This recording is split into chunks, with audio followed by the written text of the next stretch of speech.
이 챗 GPT 시대로 가장 잘 되고 있는 건 어떻게 보면 그냥 마이크로소프트잖아요. 맞아요. 가장 선점하고 있고 네네. 가장 이 챗 GPT 오픈 AI에 가장 많은 돈을 투자해서 지분도 많이 가져왔고 서비스도 가장 잘 만들고 있고. 근데 이 AI 쪽에서 가장 잘하고 있었다고 원래 판단되던 회사는 압도적으로 구글이었다고요. 맞아요. 모두가 인정하죠. 조금의 차이도 아니고 압도적으로 구글이라고 생각하고 있었어요. 그 부분은 저희가 지금은 어떻게 봐야 돼요? 일단은 네. 제가 마이크로소프트를 팔로우업하면서 좀 깜짝 놀란 거는 네. 마이크로소프트가 이렇게 빨리 움직이는 기업 집단이었나? 일단 그거를 되게 많이 놀랐고, 왜냐면은 이미 지금 마이크로소프트 오피스 코파일럿까지 발표했다는 건 무슨 얘기냐면 챗 GPT를 보는 순간부터 큰 그림을 그렸다는 거예요. 마이크로소프트는 이거를 우리 제품의 모든 곳에 넣어야겠다는 생각을, 사티아 나델라가 저는 그거를 그 챗 GPT의 어떤 그 초기 버전을 본 순간 확신을 했다고 생각하거든요.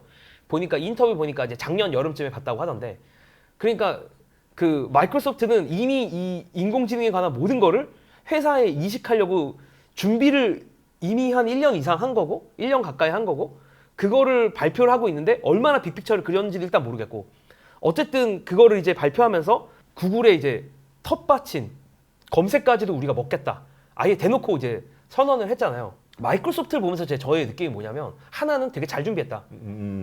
그리고 두 번째는 빠르다. 생각보다 너무 빠르다. 왜냐면 이렇게 큰 기업이 빠르기 쉽지가 않거든요. 두 개가 인상적이었는데, 그리고 마지막 하나는 마이크로소프트가 잃을 게 없어요. 아, 그렇지. 잃을 게 없어. 이게 저는 마이크로소프트에 대해서는 긍정적으로 볼 수 있는 딱 큰 하나의 포인트인 것 같아요. 그러니까 사실 많은 빅테크들이 갖고 있는 기본적인 문제가 뭐냐면, 그러니까 일단 돈이 너무 많았어. 돈을 되게 쌓아놨거든요. 다 되게 재무제표가 다 좋잖아요. 빅테크들.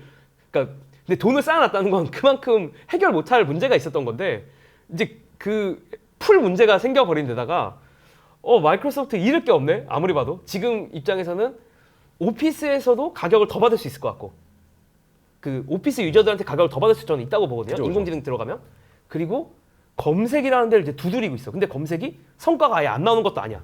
이번에 뭐 빙 지표 같은 거 보신 분들은 아시겠지만 이제 빙 지표가 엄청 좋아졌거든요. 이 기능이 생기면서 저조차도 바뀌었고, 제 주변에도 빙 많이 쓴다는 사람들이 생겼으니까, 자 그러면은 구글이 끝이냐? 구글이 사실 지난 10년간, 이거는 이제 저도 그러니까 팟캐스트에서 이제 들은 얘기긴 한데, 그 구글에서 일하기도 했고 구글의 창업자랑 친한 이제 사람에게 들은 이야기인데, 그분의 이야기에 따르면 지난 5년간 10년간 구글에 가장 많이 일어났던 일은 뭐냐면, 항상 이거 우리 해도 됩니까? 라는 질문이었대요. 그러니까 구글은 너무나 반독점, 물론 지금도 구글의 문제긴 하죠. 반독점법 이슈에 너무 회사가 너무 영향을 많이 받아서 구글 내에서 항상 뭔가 새로운 걸 시도하려고 해도 수뇌부들이 너무 보수적이었던 거예요. 어떤 결정을 내리는 데 있어서.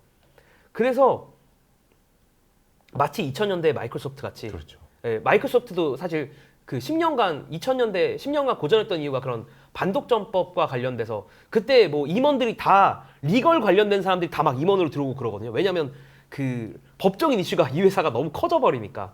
그래서 아무것도 막 쉽게 뭔가 못하고 그랬던 시기를 구글이 겪고 있었고, 그래서 지금까지 구글이 늦어왔던 거는 맞는데, 근데 이제 이런 거예요. 자, 인공지능 전쟁으로 가고 텍스트 전쟁, 일단 다른 거 다 모르겠지만 텍스트로 한번 시작해 봅시다. 텍스트 데이터 제일 많이 갖고 있는 데가 누굴까? 저는 구글이 텍스트 그렇죠, 데이터 그렇죠. 가장 많이 갖고 있는 것 중에 하나라고 생각해요. 애초에 검색 엔진이라는 것 자체가 그렇죠. 텍스트 데이터들을 어떻게 보여줄까에 대한 그렇지. 미션을 수행하는 게 검색 엔진이라서, 어. 구글이 그 데이터를 뭐 버렸을까? 일단 말이 안 되고, 그냥 이거 너무 그죠. 상식적으로 생각해도 말이 안 되고요. 또 한 가지가, 구글은 유튜브가 있잖아요. 유튜브가 영상 데이터기도 한데요, 텍스트 데이터기도 해요. 왜? 유튜브는 다 무슨 말을 하는지 이미 구글이 다 알고 있거든요. 영어 자막 자동 생성 자막 보시면 아시겠지만 무슨 말 하는지 다 알고 있는데다가 댓글도 있네. 요새는 유튜브에서 영어로 검색하면 영상이 나오는데 그 영상의 자동 자막으로 이 부분이다라고까지 표시해 주더라고요. 영어로 그렇죠. 검색하면. 그렇죠. 그래서 진짜 대단하긴 한 것 같아요. 네, 그래서 이미 그 데이터를 일부 사용하고 있는 상황인데, 영상 데이터 그리고 구글이 사진 데이터가 없나? 그렇지. 사진 구글 엄청 많죠. 그리고 구글 포토 사용자가 1억 명이 넘는데 예를 들면 뭐 그러니까 구글이 이미 사실 뭐 지메일도 있고 예를 들면 그러니까 텍스트 관련된 데이터가 마이크로소프트보다 많으면 많지 적을 수가 없어요. 그래서 저는 그리고 데이터만 따지면 마이크로소프트보다 구글이 더 낫다고 생각하거든요.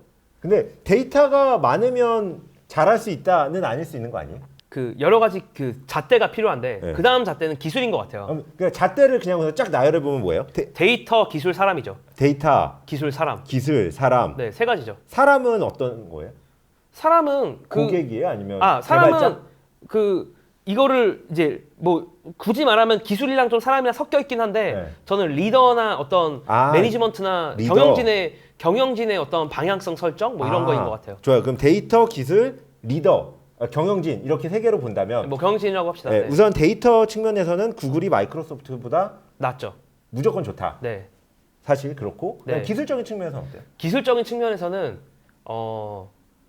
이거는 이제 원래는 저는 그냥 구글 압승이라고 생각하고 있었는데 이제 솔직히 좀 물음표예요. 그래서 약간 물음표가 돼버렸어요. 그러니까 여기서 기술이라는 게 원천 기술도 있을 거고 원천 기술은 구글이 진짜 그러니까 뭐 아시다시피 챗GPT를 만든 원천 기술을 다 구글이 만들었거든요.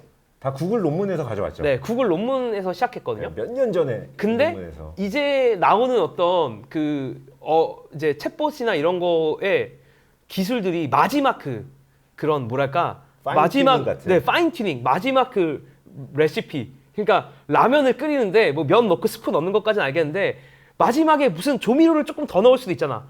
그게 이제 그거 뭔지 모르거든요. 매직 소스가. 그래서 그거 플러스 또 대형 서비스 그러니까 이런 대형 서비스를 만들 때 어떤 노하우나 이런 것들이 저는 이제 구글이 원래라면 압승이었는데 이제는 마이크로소프트나 오픈 AI 이건 그냥 칸팀이라고 네. 칠게요. 이 팀도 그렇게 꿀리진 않는 것 같은 느낌을 받긴 했어요. 솔직히 말하면. 근데 최근에. 그럼 적어도 마이크로소프트와 오픈 AI가 더 높다는 아닌 거네요? 구글보다? 더 높다라고 생각하진 않아요. 아. 네, 약간 엇비슷한 것 같아요. 네. 근데 지금 가장 차이가 나고 있는 건 가장 맨 밑에 경영진. 네, 경영진과 어떤 분위기. 회사의 상황일 수도 있을 것 같아요. 이거는 어쨌든 경영진의 이 방향성 이런 거에서는 좀 많은 차이가 지금은 나고 있죠. 보시면 아시겠지만 그러니까 구글의 행동을 보시면 아시겠지만 물론 저는 뭐 썬다 피차이 CEO가 뭐 또 달라질 수도 있다고 생각을 하는데 지금의 모습은 뭐냐면 챗GPT 나오기 전까지는 아무것도 모르고 있다가 챗GPT 나온 거 보고 화들짝 놀라서 우리도 빨리 해야겠다. 챗GPT 비슷한 대학만 우리가 지금 이제 물어본 거지. 사실 언어 모델 구글이 만들던 건 여러 가지가 있거든요. 그 중에서 이제 연락해가지고 제일 빨리 나오시는 거 뭐야? 이겁니다. 그래서 바드 딱 출시했고 그 다음에 뭐 그 오피스 코파일럿 그죠. 나오잖아요. 그러니까 똑같이 영상만 하나 만들었어. 우리도 오피스 코파일럿이랑 똑같은 거 합니다. 그 행동을 보면 그냥 약간 느껴져요. 그러니까 준비 하나도 안 했고 그 준비 하나도 안 하다가 화들짝 놀라서 따라하고 있고 그리고 뭐 심지어 얼마 전에 나왔던 뉴스긴 한데 구글 직원이 퇴사를 했는데 퇴사했던 이유 중에 하나가 우리가 이제 람다 그러니까 뭐 바드라고 할게요. 바드라는 구글의 새로운 챗봇을 트레이닝하기 위해서 챗GPT를 쓰고 있다가 그거가 너무 찔린다. 뭐 그러면서 약간 퇴사한 사람도 막 있고 그러거든요. 물론 구글은 부인했습니다. 그죠, 부인했죠. 구글은 부인하긴 했는데 이제 오픈 AI 데이터를 갖다 쓰고 있다. 막 그런 폭로 이런 것도 나오기도 했고 뭐 그래서 어쨌든 좀 지금의 구글의 모습을 보고 있을 때는 그러니까 이게 원천 기술이 있는 거랑 그 원천 기술을 양산이라고 해야 될까요? 그러니까 일반 소비자가 쓸 수 있게 하는 건 조금 다른 형태의 기술이거든요. 그죠. 이거 두 개가 좀 달라요. 원천 기술. 그러니까 차라리 이건 제조업으로 차라리 말하면 좀 쉽긴 한데 프로토타입 하나를 만드는 거랑 이거를 코스트 에피시언트하게 양산하는 거는 완전 다른 영역인데 자 이거에 대한 노하우는 오픈 AI가 지금 더 많아요. 이거는 뭐 그 누구도 부정하지 않겠죠. 인공지능과 관련된 거에 대해서 코스트 에피시언트하게 양산하는 기술은 오픈 AI가 구글보다 앞서 있다. 왜냐하면 지금 아직 구글이 뭐 바드 서비스 하고 있긴 하지만 제대로 그러니까 이제 막 시작했기 때문에 이제 그런 노하우나 이런 거는 오픈 AI가 앞서 있는 것 같고 이제 그러니까 기술도 어떻게 보면 이제 그런 부분에서는 좀 차이가 있는 것 같고 뭐 그런 차이의 근본은 경영진의 어떤 방향성과 힘에 좀 비롯되는 것 같아요. 그러면은 투자자 입장에서는 이 어떻게 투자 돼요? 입장에서 저는 네. 이렇게 봐요. 마이크로소프트는 업사이드 서프라이즈가 있을 수 있는 회사고 이 회사가 이렇게 가다 더 치고 올라갈 수 있는 네. 여지가 있는 회사고 구글은 위로도 올라갈 수 있긴 한데 위로 올라가는 폭은 마이크로소프트보다 안 클 것 같고 떨어질 만한 폭이 더 또 크다. 존재하다. 리스크도 아. 존재한다. 그렇게 봐야 되지 않을까. 그럼 구글 입장에서는 조금 안 좋은 상황이긴 하네요. 안 좋은 상황이고 사실은 그게 또 주식시장에서 어느 정도 뭐, 반영이 돼 있고. 예, 뭐 아시겠지만 주식시장이 제일 재빠르기 때문에 그런 부분들을 좀 빠르게 반영하고 있는 것 같아요. 그죠? 미국에서 요새는 팩 말고 JAM이래요. 유잼이네 유잼. 이게 뭐냐면 네. 저스트 애플 앤 마이크로소프트. 아. 마이크로소프트와 애플 합친 시가총액이 S&P 500의 절반이라고 하더라고요. 벌써 나 그렇게 몰랐는데. 됐네. 그렇게 예. 됐겠네요. 2 트리리언 달러 넘으니까 둘 다. 예. 그래서 저스트 애플, 그러니까 마이크로소프트랑 애플만 사라. 음. 그러면 S&P 다 산 거랑 비슷하다. 뭐 이런 느낌으로. 뭐 그런 느낌이네요. 예. 그래서 이게 말씀하신 것처럼 어느 정도 반영은 또 돼 있긴 한 것 같아요. 근데 구글이 바드를 아직 근데 제대로 출시 안 한 상황이라. 아 그러니까 정확히 말하면 예. 구글 바드는 지금 이제 그 미국 사용자들을 대상으로 미국권 사용자를 대상으로 해서 출시가 된 상황이긴 네. 하죠. 그러니까 물론 이제 웨이팅 리스트, 그러니까 줄을 서가지고 써야 되고, 그러니까 제한된 유저에게만 공개했어요. 네. 바드는 그런 상황이고, 그래서 지금 같이 써본 그 후기들은, 그러니까 저도 사실 써보진 않았고 네. 후기들이나 이제 같은 질문들 해보면 퍼포먼스를 알 수가 있거든요. 아, 그건 어때요? 보통은 대부분의 사람들은 다 빙 GPT나 GPT가 더 좋다라고 아, 얘기합니다. 오픈 AI 챗봇이 챗 GPT가 더 좋다. 네네. 아. 챗 GPT가 좋다라는 평이 더 많아요. 아, 뭐 그렇구나. 100%는 아닌데 네. 네, 그런 것도 이제 저도 이제 커뮤니티나 이런 것들을 좀 쫙 돌아보면 이제 기본적인 평은 바드보다는 GPT가 낫다, 챗 GPT가 낫다. 이게 약간 중론. 그러면은 구글하고 마이크로소프트 말고 제3의 그런 인공지능 회사가 나올 수 있는 가능성은 없어요? 그래서 뭐 저도 궁금한 게 예를 들면 메타도 뭐 가만히 있는 건 아니고 보니까 메타도 뭐 모르겠어요. 이제 어저께 인터뷰였는데 저커버그가 이제 그러니까 저커버그 인터뷰가 아니구나. 메타 CTO가 저커버그가 요즘에 인공지능에 꽂혀 있다. 뭐 이런 식으로 얘기를 하긴 했어요. 그리고 그러니까 메타나 예를 들면 아마존, 그러니까 아마존은 아시겠지만 아마존은 정말 다 준비된 다음에 발표해. 그러니까 그 회사 그 스타일이 그렇잖아요. 네. 그러니까 뭘 숨기고 있는지를 모르겠어. 그래서 그리고 그러니까 여기만이 갖고 있는 데이터가 또 있잖아요. 어쨌든 간에. 그러니까 결국에는 인공지능을 잘하기 위해서는 뭐 이 중에서 사실 이 중에서 뭐가 제일 중요하다라고 물어보면 저는 데이터라고 얘기할 거거든요. 사실. 그러니까 데이터 남들이 갖고 있지 않은 데이터를 갖고 있는 회사들이 남들보다 훨씬 잘할 수 있는 확률이 높은데 자, 메타가 남들이 갖고 있지 않은 데이터를 갖고 있냐? 갖고 있죠. 갖고 있죠. 네, 갖고 있죠. 인스타그램과 페이스북, 뭐 왓츠앱까지 갖고 있죠. 그리고 아마존이 남들이 갖고 있지 않은 데이터를 갖고 있냐? 완전 갖고 있죠. 그래서 빅테크들이 또 앞으로 뭔가 충분히 해줄 수 있을 것 같다라는 생각들을 약간 기대를 하게 만드는 거죠. 그러니까 마치 뭐 좋게 말하자면 이런 거예요. 그러니까 약간 희망 회로를 돌리자면, 그러니까 물론 이게 저도 얼마든지 생각이 바뀔 수 있는데 희망 회로를 돌리자면 테크주들이 계속 갈 수 있었던 건, 그러니까 닷컴 버블 이후에 이제 한 대 얻어맞고 그 다음에 이제 그 다음부터는 계속 갈 수 있었던 건 PC 시장만 있는 줄 알았는데 알고 봤더니 모바일이라는 새로운 시장이 열리면서 이 회사들이 침투할 수 있는 우리 삶에 침투할 수 있는 영역이 커져버렸기 때문이거든요. 그리고 꽤 많은 회사들이 PC 시장의 헤게모니를 모바일에서도 잘 가지고 갔어요. 다행히. 뭐 페이스북도 그렇고 아니면 뭐 구글도 그렇고 그런 자신들의 헤게모니를 잘 이렇게 잃지 않고 아마존도 비슷하게 잘 가지고 갔는데 이 회사들이 또 정신을 잘 차리고 집중을 한다면 인공지능이라고 하는 거는 또 하나의 우리 삶에 이렇게 다 퍼지는, 그러니까 모바일급의 어떤 혁명이라고 한다면 우리 사회에 다 퍼지는 건데 차별화된 데이터를 갖고 있는 빅테크들이 알고 보니까 우리의 시장이 여기까지인 줄 알았지. 그러니까 원래 우리의 시장이 여기까지인 줄 알았는데 인공지능을 탑재하면서 그들이 넘볼 수 있는 시장이 훨씬 더 커져버리는 거일 수도 있겠다는 생각이 들어요. 저는 이제 이렇게 막 성장하는 산업을 볼 때 제가 가장 많이 고민하는 것 중에 하나는 뭐냐면 이게 위너 테이크스 올일 것이냐 아니면 여러 명이 나눠 먹는 시장일 거냐. 그러니까 1등이 그러니까 카카오톡처럼 1등이 다 먹는 시장일 거냐 아니면 RPG 게임처럼 여러 명의 승자가 동시에 존재할 수 있는 산업일 거냐. 이게 되게 궁금하거든요. 이 산업은 어떻게 보세요? 아 근데 이거는 네. 인공지능의 어떤 분야여야 그러니까 그게 되게 애매한 것 같아요. 그러니까 인공지능이 너무 다양한 부분들에 사용될 거라서 어떤 부분은 위너 테이크스 올릴 수도 있을 것 같은데 예를 들어서 그림을 그려주는 인공지능이야. 예를 들면 이거는 사람마다 취향이 좀 다를 수도 있잖아. 예를 들면 그래서 그런 부분들은 저는 되게 취향을 많이 탈 수도 있을 것 같고요. 근데 그 취향이라는 건 그냥 프롬프트로 바뀔 수도 있는 거 아니에요? 물론 그것도 바뀔 수도 있는데 어쨌든 이제 그 그림 그리는 툴도 여러 개 쓰다 보면 이거 또 조금씩 약간 용도마다 다르거든요. 예를 들면 뭐 엄청 미소녀를 되게 잘 그리는데 특화된 데가 물론 그 대부분의 툴들은 이제 결국은 제너럴하게 하려는 게 목적인 것 같긴 한데 좀 보다 보면 뭐 미소녀를 그리는데 저는 뭐 물론 그런 데 관심이 없지만 찾다 보니까 그러니까 그런데 이제 특화된 애들이 나오고 어디는 또 뭐 좀 더 실사화된 사람을 그리는데 특화된 툴이 나오고 막 그런 식이더라고요 보니까. 그래서 그런 특화된 툴들로 이렇게 더 아예 뾰족하게 가버리면 또 그림이라는 카테고리에서 봤을 때 위너 테이크 솔이 아닐 수도 있겠다. 약간 내가 필요한 걸 이렇게 약간 취사 선택하듯이 그렇게도 가능하지 않을까? 그래서 인공지능 하나에도 여러 가지 서비스가 각각 산업별로 나올 수 있다. 그렇죠.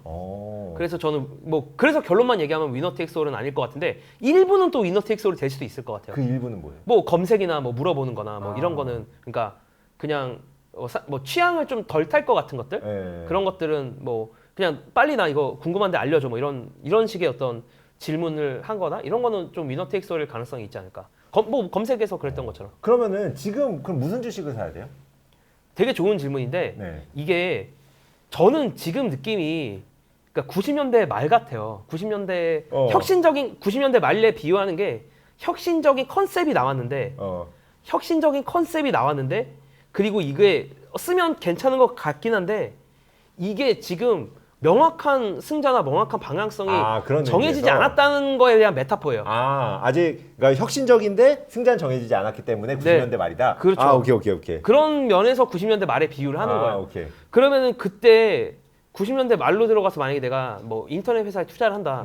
그럼 AOL도 있을 거고, 야후도 있을 거고, 뭐 알타비스타도 있을 거고, 인포식도 있을 거고, 라이코스도 있을 거고. 어떻게 되게 생각을 많이 했네. 어쨌든 그럼 여기서 뭘 투자할 거냐는 거죠. 구글을 투자했어야 되는데 예를 들면. 그렇죠. 근데 이게 모르겠잖아. 그러니까 그 순간에 잘 모르겠거든요. 그러니까 누가 지금 막 엇비슷한 애들이 막 나와서 우리가 짱이야, 뭐 네가 짱이야, 내가 짱이니 막 이러고 있는데 솔직히 잘 모르겠어요. 그래서 근데 이 분명한 거 사실 이건 차마스가 했던 얘기이기도 한데 이런 순간에 뭔가 그 투자하는 입장에서 특히 강력한 베팅을 하는 거는 별론 것 같아요. 저는 사실. 오히려 그러니까 강력하게 투자하는 건 오히려 별로다. 네, 지금은 오히려 관망이 맞는 것 같아요. 적어도 뒤처지고 싶지 않다라면 뭐 구글이랑 마이크로소프트가 소위 말하는 뭐 정배라고 해야 될까요? 뭐 그런 게 이제 가장 무난한 접근일 수 있을 거고, 혹은 뭐 테슬라도 이제 인공지능 회사니까 뭐 그런 내가 너무 인공지능에 뒤처지고 싶지 않다라고 하면 이제 그런 회사들을 시작으로 할 수는 있겠지만, 이제 수많은 회사들이 분명히 나타날 거고, 그래서 저는 지금 투자를 그렇게 뭔가 강하게 하고 싶진 않아요. 그러면 그런 건 있을 수 있잖아요. 예를 들면 스마트폰이 나올 때 어느 스마트폰 회사가 잘 될지는 뭐 애플은 예측한 사람이 많았겠지만 그래도 되게 물음표일 수 있었겠지만 삐삐가 망하는 건 확실했고 자동차 산업이 나왔을 때 마차가 망하는 건 확실했잖아요. 어떤 자동차 회사가 잘 될지 모르겠지만 인공지능이 나왔을 때 저희가 투자하는 산업 기반으로 어떤 산업이 확실하게 망하겠다 이런 건 없나요? 인도 쪽에는 좀 그런 회사들이 있어요. 그러니까 뭐 콜센터를 대리를 해주거나 인도 쪽이 되게 그런 영어 기반의 엄청 많죠. 그 인력 아웃소싱 해주는 상장사들이 좀 있거든요. 맞아요. 인도에. 네. 제가 갑자기 회사 이름들은 뭐 얘기를 안 하는 게 나을 것 같긴 한데 어쨌든 미국 큰 상장사 네, 미국에서도 좀 있어요. 네. 그러니까 이렇게 인력을 아웃소싱 해주는 회사들이 전 되게 위험하지 않을까. 일단 가장 먼저 드는 생각이. 그런 아웃소싱하는 인력 자체는 사실 그렇게까지 고급 인력은 또 아닐 거라서 그렇죠. 어느 정도 인공지능에 다 대체될 만한 인력들일 거다. 네. 말이 돼. 네, 그래서 그렇게 봅니다. 그래서 어떤 좀 뭐 어떻게 보면 그런 아웃소싱 하는 아웃소싱을 해주는 게 그런 회사의 큰 비중이 있는 회사들, 뭐 아예 대놓고 인력 아웃소싱일 수도 있고 아니면 어떤 특정 분야일 수도 있는데 그런 것들이 저는 좀 기본적으로 걱정이 되죠. 가장 먼저 여기서 털리겠다 이런 아. 생각이 들죠. 인공지능한테. 어. 이제 저는 1인 사업이나 소수의 회사들이 되게 많이 나올 것 같아요. 아, 왜냐하면 이제는 고용을 할 필요가 없어. 그러니까 예를 들어서 제가 무슨 뭐 미국향 쇼핑몰을 만들어. 그러면 뭐 코딩도 이제 내가 원래 코딩 못하는 사람이라고 쳐도 코딩도 이제 그 AI한테 시킬 수 있고 디자인도 AI한테 시킬 수 있고 그 다음에 그 상품 설명 내가 한국말밖에 못하지만 이거 한국말 영어로 바꿔줘. 상품 설명도 쓸 수 있고 사진을 찍을 수도 있겠지만 사진을 그냥 만들 수도 있고 그러면 그냥 시킬 줄만 알면 그러네요. 1인 기업 혹은 뭐 2, 3인이 엄청난 퍼포먼스를 낼 수 있는 저는 그런 상황이 되는 것 같아서 앞으로 1인 기업 혹은 뭐 2인 기업, 3인 기업 이런 소수인데 엄청나게 잘하는 그런 기업들이 많이 생겨나지 않을까? 뭐 그런 생각들을 그냥 되게 많이 해봐요. 갑자기 요즘에 그런 생각이 많이 들더라고요. 혹시 근데 지금 GPT가 발전하면서 막 추론 능력이 생겨났다 이런 얘기가 있잖아요. 맞아요. 혹시 그거는 뭐예요? 이게 그러니까 근데 걔네들은 근데 암기만 하는 거잖아요. 이게 어떻게 그러니까 보면. 이게 안 그래도 제가 사실 이거 영상을 지금 만들던 중이었는데 네. 이거예요. 그러니까 원래 GPT가 할 수 있는 건 뭐냐면 이 지금까지 온 그 단어들을 주어줬을 때 바로 그 다음 단어만 확률적으로 잘 생성하는 거거든요. 그렇죠. 그래서 이거 비유하는 사람들이 자동 완성이다 일종의 그러네. 그런 얘기도 되게 많이 하고 그래서 이걸 까는 사람들은 확률적인 앵무새다 아, 그러네요. 그렇게도 까요. 야, 넌 그냥 확률적으로 그냥 하는 얘기를 하는 거야 라고 까는데 되게 재밌는 건 뭐냐면 사실은 인간도 그러고 있는지도 몰라. 아, 인간도 다음 말, 저 인간도 한 다음에 사실 그 다음 말 생각 안 했거든, 방금도. 그죠. 그러니까, 근데 보통 다음 단어씩 인간도 생각하고 있는지도 모르거든요. 그래서 다음 단어를 생각한다라는 게 과연 추론 능력이 없는 거냐. 어, 왜냐면 많은 사람들이 추론 능력이 원래 없고 얘는 확률적으로 뱉는다라고만 이야기했는데 추론 능력이 없는지에 대해서는 저는 인간도 다음 단어 그냥 생각하는 거 아닌가? 추론 능력이 진짜 없는 걸까? 추론이 뭔지에 대한 정의가 약간 애매해질 수 있다. 그러니까 이 컨텍스트를 이해했냐 뭐 이런 걸로 이야기를 이제 보통 하는데 그 번역을 시킬 때 이제 그 가방에 트로피를 넣으려고 했는데 안 들어갔어요. 왜냐하면 너무 작아서라고 했을 때 그것이 너무 작아서라고 했을 때 이 그것을 우리는 인간은 들으면 알잖아요. 그렇죠. 맞죠? 그러니까 트로피가 작은 게 아니고 가방이 작은 거잖아. 그렇죠. 맞죠? 근데 이제 이건 사실 영어 문장인데 이 영어 문장을 불어로 번역을 시켜요, 만약에. 근데 불어로 번역을 시키면 트로피랑 가방이랑 관사가 남성형이 붙거나 여성형이 붙거든요. 이 트로피가 여성이고 가방이 아마 남성일 건데 그러니까 무슨 말이냐면 이거를 불어로 번역을 시켰을 때 그것이 너무 작아요라고 얘기할 때 그것이 여자로 하냐 남자로 하냐에 따라. 그렇죠. 그거를 할 수 있냐. 그러니까 여자로 하냐 남자로 하냐에 따라서 얘가 가방이 작은 건지 트로피가 작은 건지 이해를 했다라고 우리가 알 수 있는 거네요. 그렇죠. 왜냐하면 영어에선 그 정보를 안 주니까. 아, 근데 그렇게 해요? 해요. 아, 신기하다. 네. 그런 게 가능해요. 그런 게. 그 한 문장만 줬는데? 네. 그 한 문장만 줬는데 그런 게 가능해요. 오. 영어로는 살짝 돌려서 질문을 했는데, 그러니까 어쨌든 그게 가능하더라고요. 오. 그러니까 그런 것들이, 그러니까 제프리 힌튼 교수님의 사실 이거 제프리 힌튼 교수님 인터뷰에서 갖고 온 내용인데, 그러니까 이게 추론을 못 하는 거냐. 오. 그러니까 다음 단어만 생각하는 걸로도 충분히 가능할 수 있다라고 자기는 본다 쪽이더라고요. 아. 물론 이거에 대해서 엄청 비판하는 사람도 있어요. 참고로. 아, 그래요? 이게 아직 학계에서 논란이에요. 그러니까 엄밀히 말하면 제가 말한 게 정설은 아니고 학계에서 지금 논란이 되고 있는 부분인데 심지어 이 논란에 대척점에 있는 사람이 너무 웃긴 게 둘 다 IT 노벨상을 받은 사람들이야. 그러니까 뭐 튜링상을 수상한 2명의 과학자가 이거에 대해서 의견이 달라요. 그래서 한 명은 이렇게 확률적 앵무새를 아주 잘하면 추론까지도 가능한 거야. 방금 예제 같은 것처럼. 이라고 주장하는 사람이 있는가 하면 어떤 사람은 이건 근본 구조가 글러먹었다. 바꿔야 된다. 여기까지 오케이 알겠는데 여기서 뭔가 큰 틀에 뭔가 새로운 미션을 줄 수 있는 뭔가 큰 틀의 아이디어를 줄 수 있는 형태로 구성을 해야 된다라고 주장하는 다른 또 되게 유명한 과학자가 있어요. 컴퓨터 과학자가. 그래서 뭐 학계 아직 논란이다라고 얘기할게요. 그게 딱 적절한 결론인 것 같아요. 아직 학계에서는 이제 이거 갖고 논란이에요. 그래서 근데 저는 이제 여러 가지 설명을 들으면서 약간은 추론도 가능한 쪽이다라고 마음이 살짝 가긴 했는데 아직은 논란. 근데 이 IMO가 뭐예요? IMO가 네. 국제 수학 올림피아드 문제를 풉니다. 아, 국제수학 올림피아드 문제를 풀었다. 네네. 아, 개 어렵거든요. 국제 수학 올림피아드. 그러니까 수학 올림피아드로 가면 단순한 계산이 아니거든요. 가본 적이 없어. 뭐 저도 잘 모르는데 이제 프로그램 물론 저도 그런 걸 하긴 했지만 네. 그러니까 이게 그냥 읽어서 풀 수 있는 문제가 아니거든요. 그래요? 완전 다르죠. 그러니까 그냥 그 학교 수학 시험이 아니구나. 수학 대학교 올림피아드가. 수학 시험 중에서도 가장 어려운 거의 수준이죠. 그런 수준이지. 그러니까 국제 대회는 문제가 되게 어렵거든요. 난이도가. 왜냐면 쉽게 내면 다 맞추잖아. 변별력이 없잖아요. 쉽게 내면. 그러니까 국제 수학 문제는 국제 수학 올림피아드는 거기서도 엄청 어려운 수준이거든요.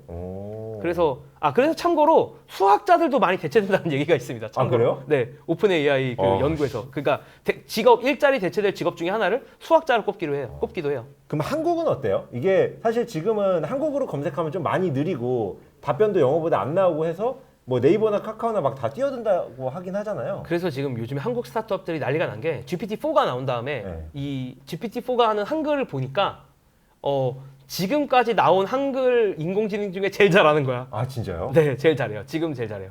그러니까 과거에 어떤 뭐랄까요? 어떤 뭐 네이버는 어떤 이 가두리 양식장에서 오는 어떤 그런 네이버 생태계가 갖고 있는 어떤 그런 해자를 좀 잘 이용하면서 네이버라는 회사가 잘 자라났는데 이제 갑자기 인공지능으로 오니까 네이버보다 더 잘하네. 지금 이미 GPT-4가 네이버보다 잘하고 물론 네이버가 하이퍼클로버라고 해서 이제 네이버만의 챗 GPT를 출시한다 이렇게 얘기를 했는데 물론 이제 까봐야겠지만 지금 분위기로는 이거 한국 그 스타트업들 한국 기술 스타트업들 인공지능 기술 스타트업들 난리가 났다. 지금 제 주변에서도 그런 얘기가 되게 많이 들려요. 한글이나 이런 거는 뭔가 한국 사람들이 다 그냥 한국 회사들이 제일 잘할 수 있을 거라고 생각했는데 지금 양산화된 제품화된 것도 그거조차 챗GPT가 제일 잘한다는 거죠. 그런 게 이제 되게 어떻게 보면 그런 거 있잖아요. 모바일 시대가 왔지만 한국 IT 서비스는 한국 회사들이 제일 잘할 수 있어. 뭐 약간 그렇죠, 그런 그렇죠. 한국 사람들을 대상으로 하니까 우리가 한국화 잘해가지고 이렇게 할 수 있어라고 어떤 그런 믿음이 있었고 2010년대에는 그걸 잘 유지해왔는데 이제 인공지능 시대에서는 그냥 GPT-4가 다 해버리는 거 아니냐. 인공지능은 생각 그 전과는 다르게 언어 장벽 자체라는 게 존재하지 않아진다. 그거를 사실 잘 만든 거죠. 사실 정확히 말하면 오픈 AI가 여러 다국어를 지원할 수 있게 잘 만들어 버린 거죠. 그냥. 그렇구나. 그래서 한국 카카오랑 네이버가 난리가 났겠다 이런 생각이 저는 많이 들어요. 근데 네이버는 난리 날 수 있어도 카카오는 좀 대체하기 힘든 거 아니에요? 카카오톡을 그래서 그죠? 그런가?